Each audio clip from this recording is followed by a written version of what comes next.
सिंह साहब उपस्थित हैं नारायण जी, तो मैं चाहता हूँ ताली बजाकर उनका स्वागत करें। यहाँ पर डॉक्टर रणवीर सिंह जी IMA के अध्यक्ष वो भी हैं, उनका भी ताली बजाकर स्वागत करें। आज 16 मई का दिन है जो भारत सरकार द्वारा और स्वास्थ्य विभाग द्वारा राष्ट्रीय डेंगू दिवस के रूप में मनाया जाता है, जिसी के क्रम में हम सब लोग यहाँ उपस्थित हुए हैं।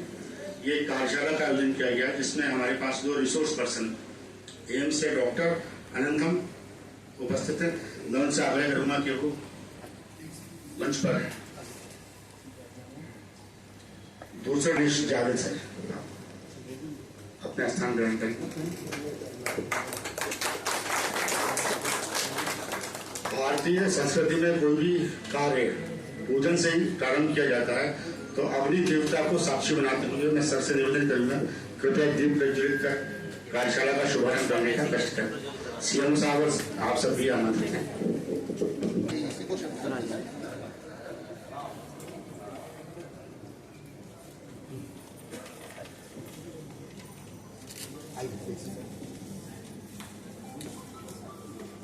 आप आ जाओ DMO साहब।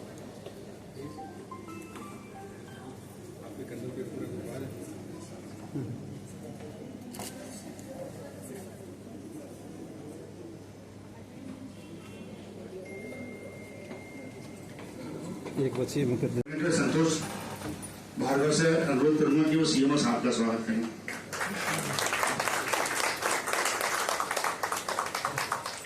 रुचि सरकारी सलाहकार से आग्रह है कि वो IMA के अध्यक्ष डॉक्टर रणवीर सिंह जी का स्वागत करें।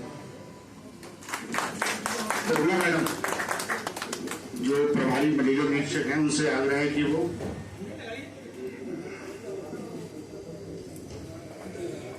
डॉक्टर दानिश जावेद सर का सीधा स्वागत करें। राकेश से आग्रह कि वो डॉक्टर अनंतम जो हमारे रिसोर्स पर्सन है उनका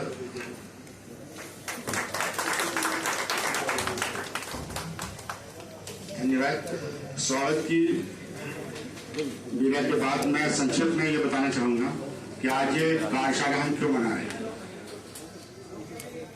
विगत दिनों से बेहतर जनित नियंत्रण कार्यक्रम में बहुत अच्छा कार्य हो रहा है, ये हम अपने मन से नहीं कह रहे हैं, ये जो रिपोर्टें आ रही हैं उसके आधार पर कह रहे हैं। मलेरिया से तो लगभग मुक्ति की ओर हम लोग पहुंच रहे हैं, लेकिन एक चीज रुकती है तो दूसरी शुरू हो जाती है।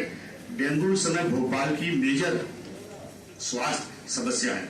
जैसा कि आपको पता है कि ये एडिस मॉस्किटो से होता है, घर के अंदर रहता है। इसमें सर हमारे साथ साथ नगर निगम का भी बहुत योगदान और वैधानिक अधिकार उनके पास हैं जुर्माना करने के।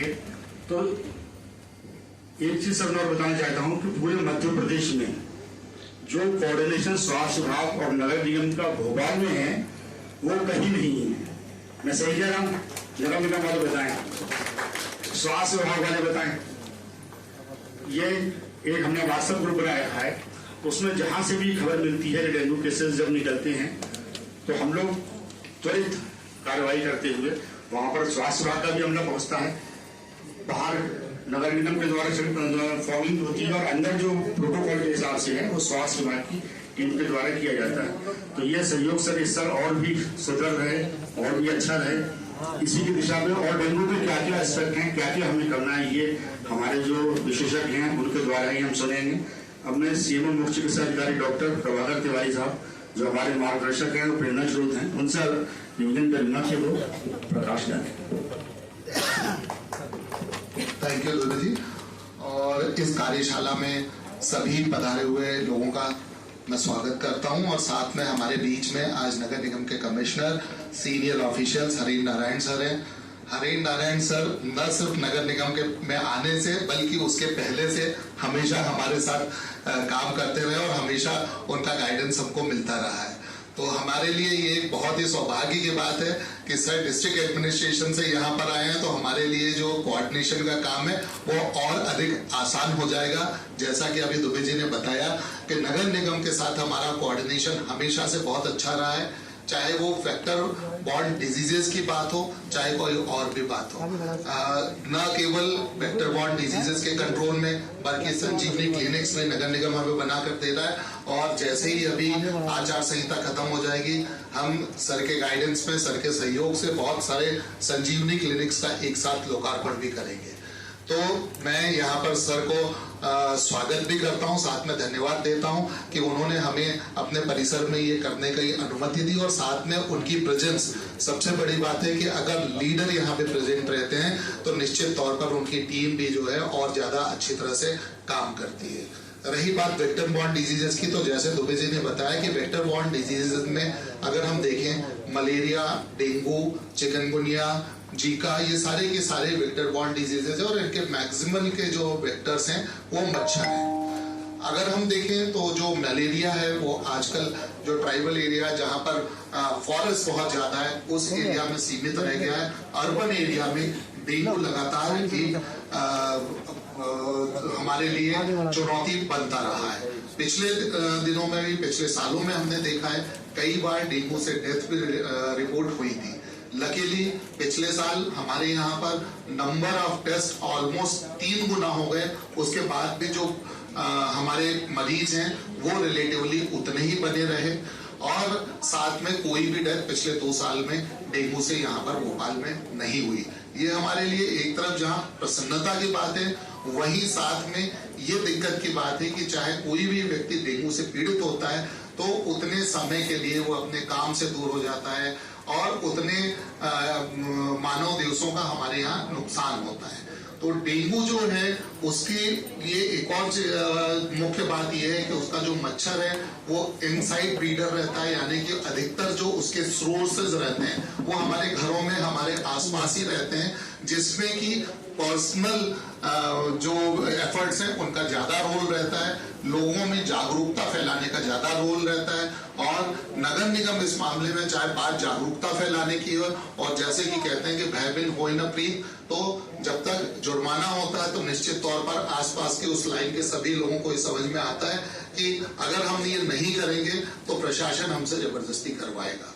तो आप सभी का इसमें स्वागत है, और मैं पुनः धन्यवाद देता हूं नगर निगम का, कमिश्नर सर का, कि उनके सौजन्य से, उनके साथ से हम इस वर्कशॉप को आयोजित करवा पा रहे हैं। इसके साथ ही मैं बहुत बहुत धन्यवाद देता हूं डायरेक्टर एम्स का, एम्स के सभी स्टाफ का, क्योंकि जब भी हम लोगों को इस तरह की कभी भी जरूरत पड़ती है तो एम्स की तरफ से हमारे यहाँ हमेशा से रिसोर्स पर्संस अवेलेबल होते रहते हैं। इसके साथ में हमारे पास नर्सिंग होम एसोसिएशन से डॉक्टर रणधीर सिंह भी हैं। भोपाल एक ऐसा जिला भी है जहां पर कोई भी चुनौती हो, चाहे वो कोविड की चुनौती हो, डेंगू की हो, मलेरिया की हो, उसमें हमेशा गवर्नमेंट फैसिलिटीज और प्राइवेट फैसिलिटीज उनके बीच में बहुत अच्छा कोऑर्डिनेशन देखने को मिला है।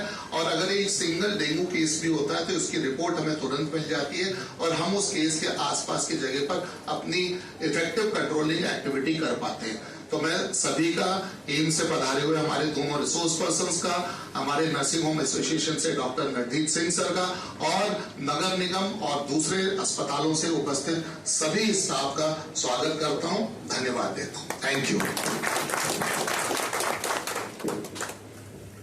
यहाँ पर स्वास्थ्य विभाग की और नगर निगम की मैदानी हमले की टीम बैठी हुई है, तो ज्यादा समय लेते हुए मैं बड़े आदर के साथ, बड़े सम्मान के साथ हरिंद्र नारायण सिंह को आमंत्रित करता हूं कि वो अपना मार्गदर्शन और दिशा निर्देश हमें दें, ताकि हम इस साल और बेहतर तरीके से कार्य कर सकें और डेंगू का प्रकोप भोपाल में कम से कम हो, भोपाल को डेंगू से मुक्त करने की दिशा में बढ़ सके। मतलब और नगर निगम के जो स्वच्छ हेल्थ ऑफिसर, जी आप जी, मतलब काफी सारे हमारे जो हेल्थ से रिलेटेड, हेल्थ सेक्टर से रिलेटेड लोग यहाँ पे हैं। तो मैं तो बस इतना ही कहना चाहूँगा कि जनरली हमारे सोसाइटी में जो ये मॉस्किटो वाला है डिजीजेस, उसके लिए बहुत ज़्यादा मतलब इतना सेंसिटिवनेस नहीं होता है।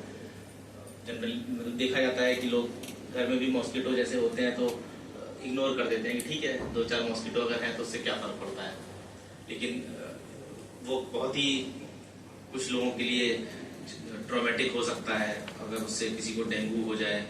और डेंगू डेंगू मलेरिया, कभी एक टाइम पे मलेरिया से देश है जहाँ पे मॉस्किटो की वजह से कोई डिजीज नहीं होती है। मॉस्किटो भले ही हो सकता है कि एक बार डिजीज का जो साइकिल है मेरे ख्याल है वो जो चेन है वो टूट जाएगी, तो मॉस्किटो रहेगा भी तो वो दिक्कत नहीं कर पाएगा।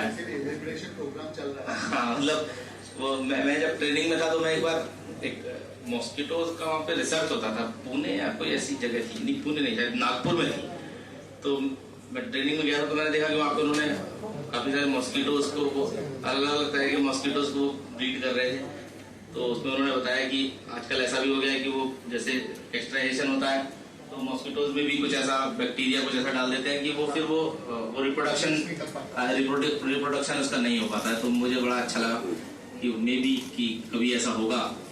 अच्छा, उसमें मतलब लोगों का भी बड़ा मुझे लगता है कि योगदान है कि अगर वो खुद को बचाए रखेंगे, मतलब मान लीजिए किसी को अगर मैं मच्छर नहीं काटने दूंगा तो हो सकता है कि फिर वो चेन टूट जाएगी, बस पर्सनल प्रोटेक्शन से वो चेन टूट जाएगी एक बार, तो फिर वो मॉस्किटो के अंदर अगर, क्योंकि मॉस्किटो की लाइफ तो लिमिटेड है ना, 1 महीना होगा, 1 महीने से ज्यादा तो नहीं होगा मॉस्किटो का लाइफ।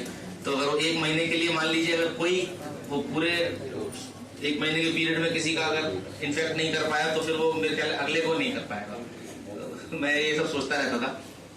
एक्चुअली मॉस्किटो के बारे में बहुत ज्यादा मैं पहले से थोड़ा सेंसिटिव ज्यादा था, मैं इसलिए नहीं मैं एक्चुअली में उसका एक रीजन भी है मेरे साथ। एक्चुअली मैंने बहुत यंग एज में मैंने अपने बहुत क्लोज अपने को खो दिया था डेंगू से, तो इसलिए उसके बारे में मैं ज्यादा सोचता रहता था। मॉस्किटो होना तो मतलब बचपन में जैसे पढ़ते थे कि कहाँ पे मॉस्किटो नहीं है, कौन से देश में नहीं, वो तो एक अलग बात थी, लेकिन वो स्पेशली जब आपके साथ एक आपके साथ एक ट्रॉमा जुड़ जाता है तो फिर आप उसके बारे में ज्यादा सोचते हैं। और यही कारण है कि मैं बहुत सारी चीजें मतलब मैं उसमें ज्यादा इंटरेस्टेड था। तो इसलिए मैंने बोला कि जो टीम काम करती है इस एरिया में वो बहुत सारे लोगों को उस ट्रॉमा से बचा सकती है। तो मतलब आप तो बड़ा अच्छा काम कर रहे हैं। तो मेरी शुभकामनाएं हैं सभी को, आप सभी लोग सफल हो। और मुझे उम्मीद है कि एक दिन हम अपने जीते जी ऐसा समय देख पाए कि जब मॉस्किटो से रिलेटेड जो भी वेक्टर बॉर्न डिजीजेज है वो खत्म हो जाए। Thank you. फिक्स नहीं है, हमको कोविड-19 पता है, कोविड-19 भी एक वायरल डिसीज है, उनको भी क्या नहीं है, एक एग्जैक्ट इलाज नहीं है। अगर बैक्टीरियल डिसीज है या कुछ और डिसीज है तो हमको इलाज है हमारा पास, तो इधर इलाज नहीं है, एक फिक्सेड इलाज नहीं है। तो हमको क्या कर सकते हैं, सिम्टोमेटिक ट्रीटमेंट कर सकते हैं। सिम्टोमेटिक ट्रीटमेंट का मतलब अगर कुछ सिम्टम्स है, हमको बुखार है या सिर दर्द है, शरीर में दर्द है, पैर दर्द है, वो कोई दर्द है तो वो दर्द के लिए हमको दवाई दे सकते हैं। उसके क्या अब एक फिक्सेड इलाज नहीं है। तो ये डेंगू एक नॉर्मल फ्लू जैसा है, फ्लू मतलब नॉर्मल बुखार जैसा ही है, हमारा कॉमन कोल्ड जैसा है ना, सर्दी जुकाम, तो ये सर्दी जुकाम जैसा चल रहे हैं।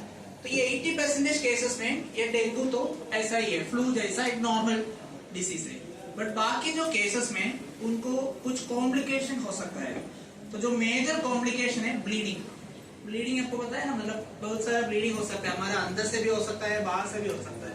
तो अगर ये ब्लीडिंग हो तो हमको क्या प्रॉब्लम होगा, मैक्सिमम डेथ भी हो सकता है, मतलब उतना सीरियस कॉम्प्लिकेशन है। तो 2 तरह की डेंगू है, एक नॉर्मल चीज डेंगू फीवर, दूसरा चीज है डेंगू हेमोरेजिक फीवर। इसमें वो दूसरा चीज हमको कॉम्प्लिकेटेड चीज है, वो एक्चुअली हमको ध्यान दे सकते हैं, मतलब उसको और ध्यान देना है, क्योंकि वो ब्लीडिंग जैसा हो सकता है, वो अल्टीमेटली वो डेथ हो सकता है। ठीक है, तो 2 तरह की चीज है, दोनों मच्छर से होता है। कौन सा वाला मच्छर है आपको सबको पता है, एडिस इजिप्टी, तो वो मच्छर से होता है। एक एडिस इजिप्टी और डेंगू, ये दोनों के लिए कुछ स्पेशल फीचर्स हैं। टाइगर मॉस्किटो क्योंकि उनका वो जो बाल है ना actually black and white spots है, तो टाइगर मॉस्किटो कहते हैं उनको। ओके, तो ये मॉस्किटोस को भी कुछ स्पेशलिटीज है, डिसीज को भी कुछ स्पेशलिटीज है। इसके हिसाब से हमारा जो कंट्रोल मेजर्स वो भी अलग अलग डिफर करते हैं। तो हम आज एक्चुअली वो देखेंगे क्यों ऐसी तरह की कंट्रोल मेजर्स ये डेंगू के लिए इंपॉर्टेंट है। ठीक है, प्रिवेंशन में होना है। एक डायलॉग है, prevention is better than cure, मतलब हमको अगर ट्रीटमेंट नहीं तो हमको वो प्रिवेंट कर सकते हैं, जो कि हमको वो डिजीज ना हो। ठीक है, तो ये देखो आप ईडिस मॉस्किटोज का ब्रीडिंग साइट्स, ये इंपॉर्टेंट है। सर ने ऑलरेडी बोला है, बहुत चीज ऑलरेडी बोला है कि ये ईडिस मॉस्किटो एक अच्छा मॉस्किटो है क्योंकि वो साफ पानी में होता है। बाकी जो मॉस्किटोस है ना, हमारा मलेरिया का मॉस्किटो, बाकी जो मॉस्किटोस वो गंदे पानी में होते हैं। ये जो ईडिस मॉस्किटो उनको साफ पानी पसंद है, तो ये साफ पानी में होता है। ये जो पानी अगर मतलब 2-3 दिन के ऊपर कुछ स्टैग्नेंट वाटर बोलते हैं उसको, तो ऐसी तरह की पानी में ये मच्छर होता है। क्योंकि मच्छर का एक स्पेशलिटी है, ये साफ पानी में होता है, तो हमको एक प्रॉब्लम है, हमको वो इग्नोर कर देना। मतलब अगर गंदा पानी है तो हम ज्यादा ध्यान दे रहे हैं उसमें, अगर वो साफ से तो भी देखेंगे ओके अच्छा है, सब ठीक है, कुछ प्रॉब्लम नहीं है। तो वो एक मेन चीज है कि हम इग्नोर कर सकते हैं ये जो ईडिस इजिप्टी मच्छर को। ठीक है, आप इधर देख सकते हैं कहाँ ये हम डॉक्टर अरिंदम द्वारा बहुत ही उपयोगी जानकारी बताई गई है। हमारा इंटीग्रेटेड प्रयास होता है तो आयुष का भी इसमें योगदान होता है। तो मैं डॉक्टर जावेद से निवेदन करूंगा कि वो भी अपना प्रेजेंटेशन। धन्यवाद सर। सर्वप्रथम मैं यहाँ सभागार में उपस्थित सभी लोगों का स्वागत करता हूँ और धन्यवाद देना चाहता हूँ नगर निगम के कमिश्नर सर का, जिन्होंने यहाँ पर आयुष विभाग से भी जो है मुझको यहाँ पर आमंत्रित किया। CMHO सर प्रभाकर सर का मैं धन्यवाद करना चाहता हूँ, सर ने मुझे यहाँ पर अवसर दिया बोलने का, और सर का स्वागत करता हूँ। सर आएंगे सर। तो आज ये बहुत ही गर्व की बात है कि जो है जो मेन धारा है, मुख्य धारा है, जो हेल्थ की धारा है, वो देख रही है कि जो है इसमें अगर हम स्वास्थ्य में आयुष को भी जोड़ लें तो हम जो हेल्थ के आउटपुट है और उसको जो है और अच्छा कर सकते हैं, इम्प्रूव कर सकते हैं। तो सरकार भी, गवर्नमेंट भी जो है आजकल प्रयास कर रही है कि किसी प्रकार से जो है स्वास्थ्य की जो फील्ड है उसमें न केवल एलोपैथिक के द्वारा जो है इलाज किया जाए, साथ में आयुष का जो अच्छी चीजें हैं उनको भी इसमें जोड़ा जाए, ताकि जनता का जो है जो स्वास्थ्य से संबंधित परेशानियां हैं, जैसे कि ये वेक्टर बॉर्न डिजीज, यानी कि जो कीड़े मकोड़ों से, मच्छरों से जो बीमारी फैलती है, कम्युनिकेबल डिजीज, जो आपस में एक दूसरे के संपर्क में आने से रोग फैलते हैं, उन पे किस प्रकार से रोकथाम किया जा सकता है। तो आज इसी पर चर्चा करने के लिए हम लोग यहाँ पर एकत्रित हुए हैं।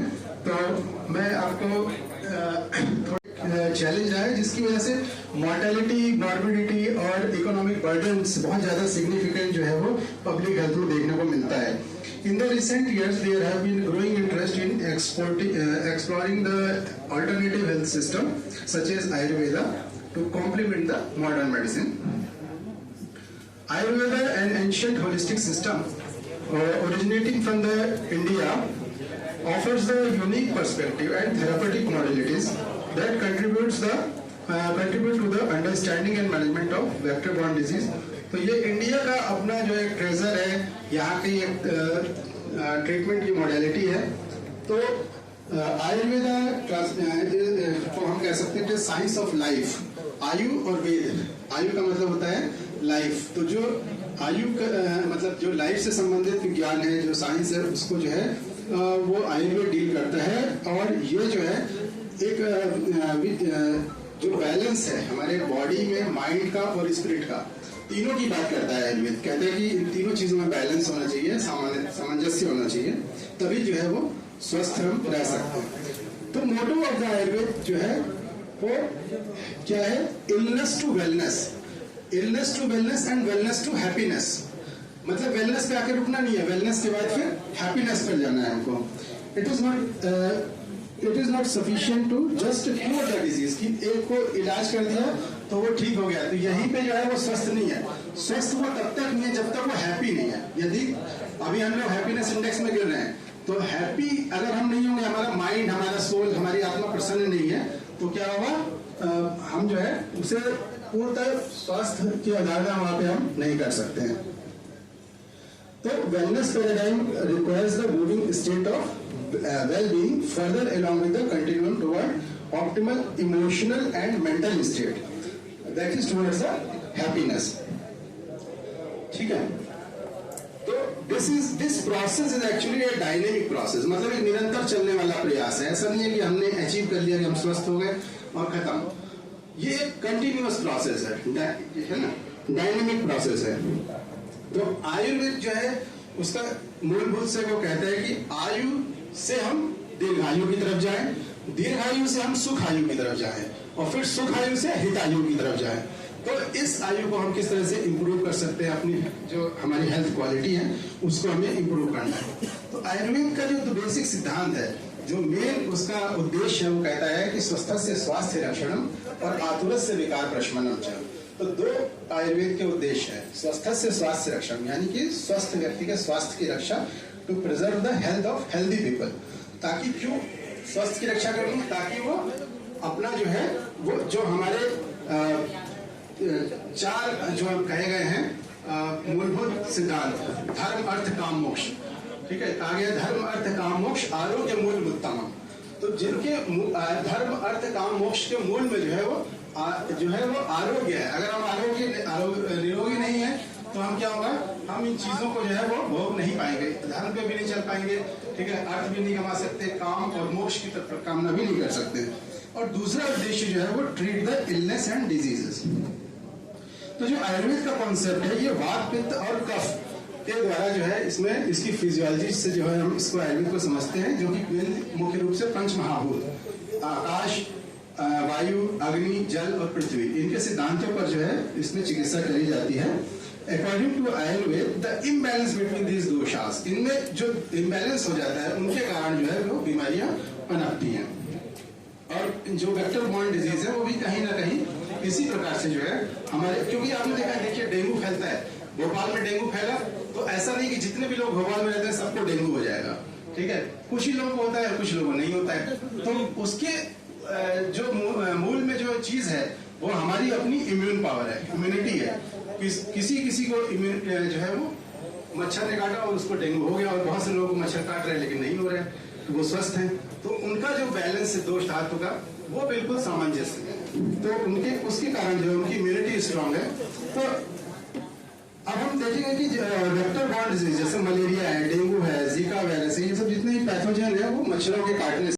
दैट एंड हमारा हॉस्पिटल तो हम लोग डॉक्टर प्रभाकर के साथ कंधे से कंधा मिला के पिछले कोविड में 7-8 साल से काम कर रहे हैं कि कहीं भी डेंगू पेशेंट आता है जस्ट विजिट करते हैं और प्रोटीन खा जाता है. So I am very thankful.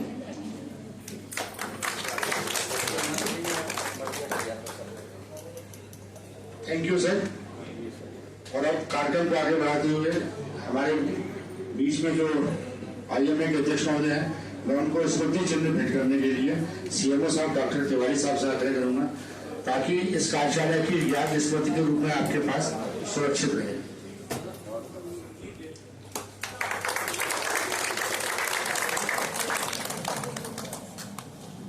सबसे ही आग्रह कि हमारे रिसोर्स पर्सन डॉक्टर अनिंथम सबको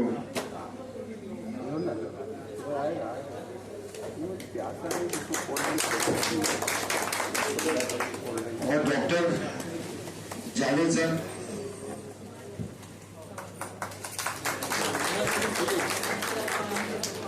हमारे बीच में डॉक्टर रश्मि वर्मा उपस्थित हैं. उनसे भी उम्मीद है कि वो CMO साहब को स्मृति चिन्ह बहुत सुंदर. बिल्कुल सर, आपको सहयोग तो आप ही का है. बिल्कुल, बहुत धन्यवाद, थैंक यू. अब किसी का कोई प्रश्न हो, प्रयास हो तो पूछ सकता है वो. मैंने तो उनसे ये कहा है कि ये स्लाइड समय पे दे दीजिएगा, इसको हम लोग और भी जगह आगे बढ़ाएंगे और प्रोपगेट करेंगे. तो आपने ये देखा कि बहुत सारी ऐसी चीजें हैं जो कॉस्ट इफेक्टिव है, बहुत चीप है, बट उनकी इफिकेसी कहीं भी एलोपैथिक प्रैक्टिसेस से कम नहीं है. तो हम लोग ये कोशिश करेंगे कि इसको और आगे बढ़ाएं और इसी तरह से हमेशा से एम्स से जब भी हमारे पास कोई भी रिसोर्स पर्सन आते हैं तो वो कुछ ना कुछ नया हमेशा हमें देते रहते हैं। जैसे आपने देखा पहले डॉक्टर अनंता के प्रेजेंटेशंस में भी बहुत सारी ऐसी चीजें जो हम लोग यूज करते हैं उसमें कौन सी नई चीजें वो शामिल थी। अब आप लोगों की अगर कोई क्वेरीज हो तो आप हमारे दोनों रिसोर्स पर्सन से पूछ सकते हैं, और अगर कोई क्वेरी नहीं है तो फिर हम लोग सब स्वल्पाहार का आनंद लेते हुए विसर्जित होते हैं।